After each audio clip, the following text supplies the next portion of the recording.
Hello, আসসালামু আলাইকুম guys, কেমন আছেন আপনারা সবাই?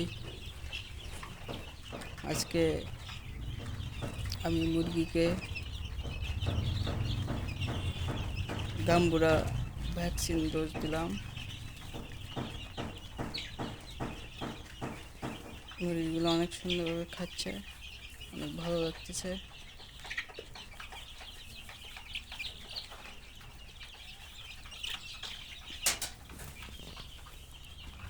এরপরে কী ডোজ দিতে হবে সেটা তো সঠিক জানি না, ডাক্তারের থেকে পরামর্শ নিতে হবে। আপনারা যদি জেনে থাকেন তাহলে অবশ্যই কমেন্টে জানাবেন, ইনশাআল্লাহ।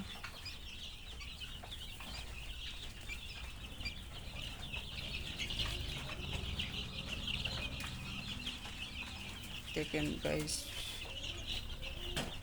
মুরগিগুলো কীভাবে খাচ্ছে।